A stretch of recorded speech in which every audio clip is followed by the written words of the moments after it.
Hi, welcome to Pay It Forward. We're making reading pillows today. It's such a lovely concept. You may have seen these around.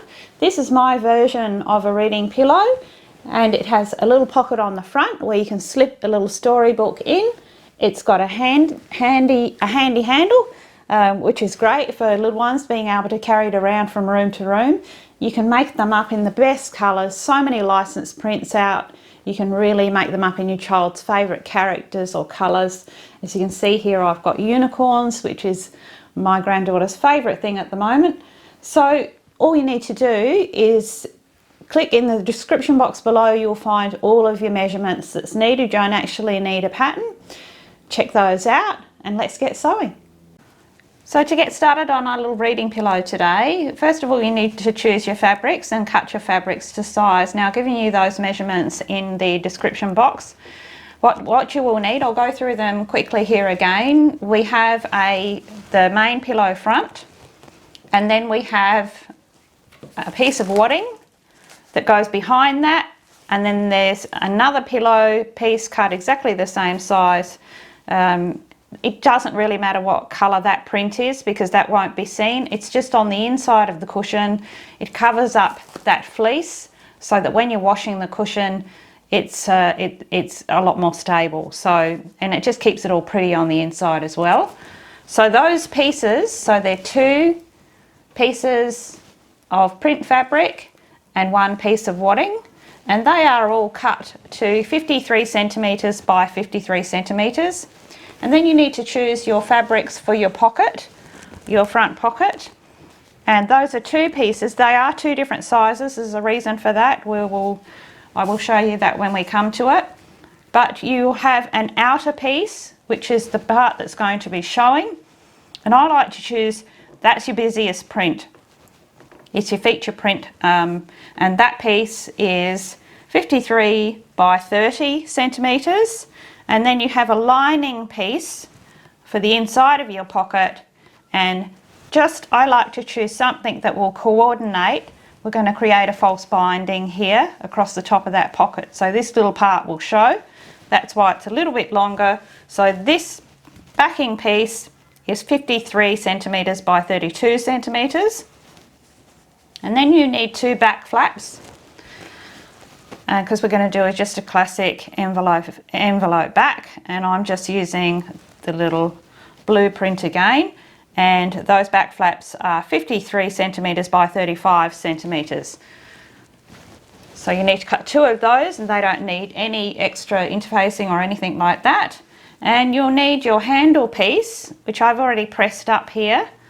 And that piece is 16 centimetres by 28 centimetres. We're going to be pressing that in and folding that one over. And you're also going to need, if you want to add these things, now with these little reading pillows, there's a few ways that you can do them.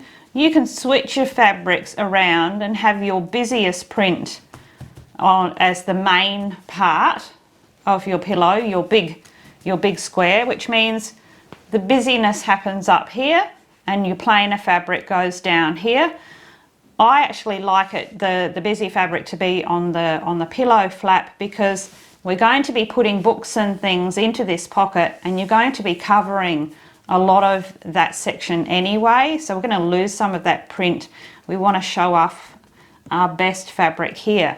So you might want to add applique, names, perhaps embroidered names, a child's name, anything that you like. You could possibly fussy cut, put some heat and bond on the back of your print fabric and fussy cut some of those shapes.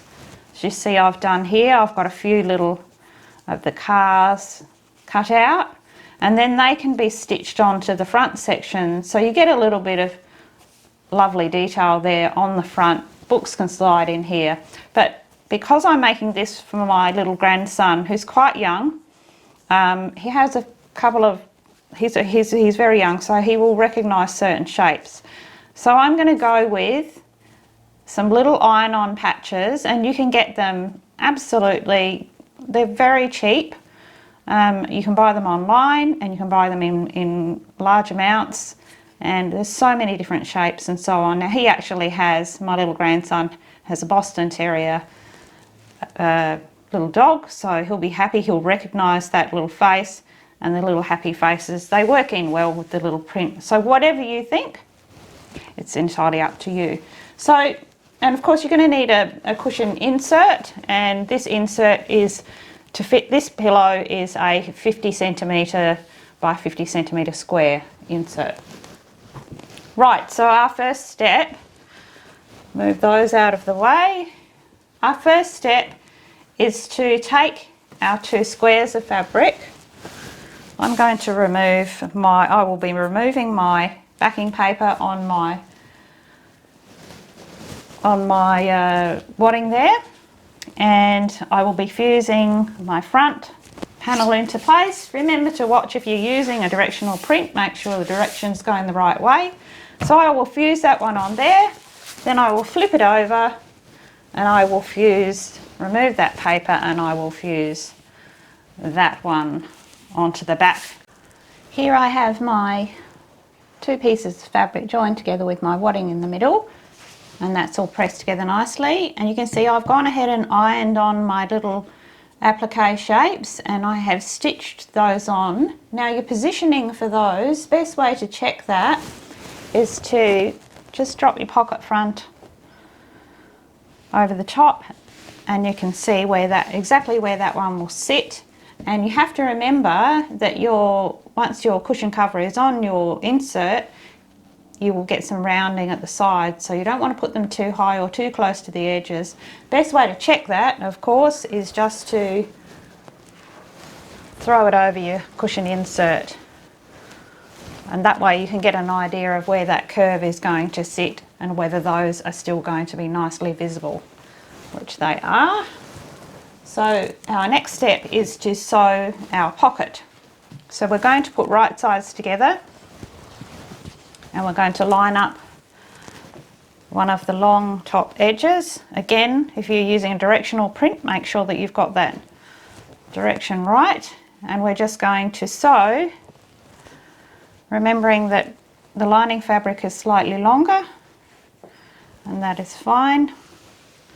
And we're going to sew this top seam nice and straight, and it's about a 1/4 inch seam on this one. And then we're going to give it a press, and when we're pressing it, we're going to be pressing that seam to the top, because that's what's going to create our binding. So I'm just going to stitch that one, and I'll give it a press, and I'll show you exactly what I mean. Once my seam is sewn, I've pressed that seam upwards, and then we're going to take our lining fabric and we're going to line it up with the base, line those 2 edges up to meet, and then if we flip that one over, you can see that what we've created is a little fake binding across the top there.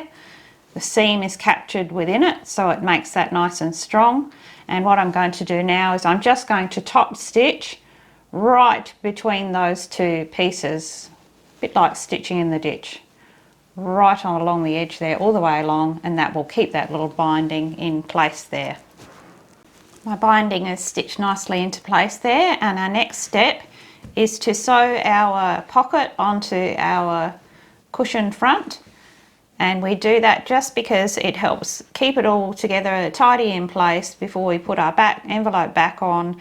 It's much easier if we base this pocket on first. So I'm just going to be stitching fairly close to the edge, down this side, right across the bottom, and up this side, just to keep that all nicely in place.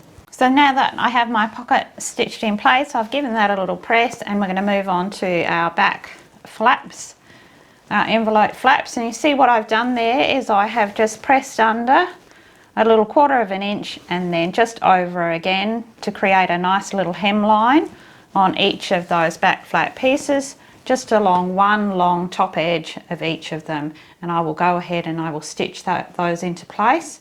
Also, we need to press our little handle piece.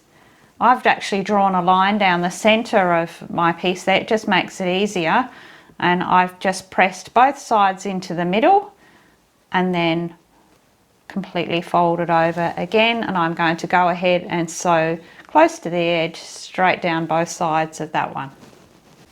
So I have those little hemlines sewn in, and same on my handle. And now my next step is just to stitch. You can see I've gone ahead and sewn my handle just close to the edge there into place. It's about 18.5 centimetres from each edge. Just make sure it's nicely centred, and we can tuck that one away. So final step in our cushion is just to put right sides together with our little back flaps.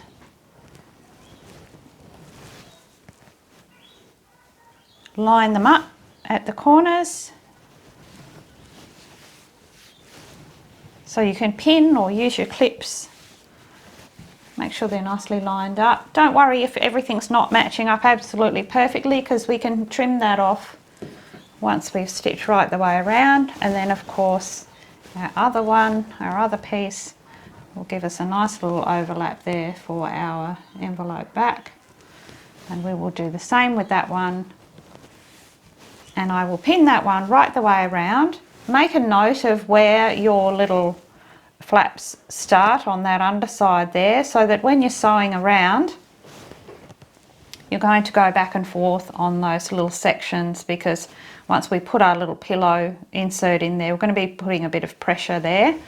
So back and forth on those sections, and it's just a matter of sewing right the way around the entire edge.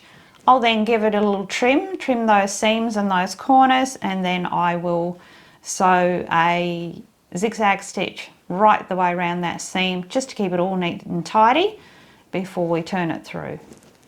There we go, we have our little wedding pillow cushion cover all complete, and I've turned that through, pushed out those corners and given that a little press. Now we just need to add our little insert. So there we have our completed cushion with our cushion insert in it, with our handy little handle there.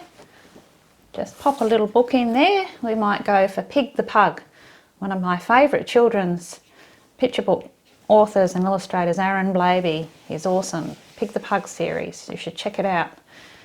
There we go, all ready for my little grandson, and I'm sure he will be encouraged to read and love having his bedtime routine all a part of that lovely big cushion there.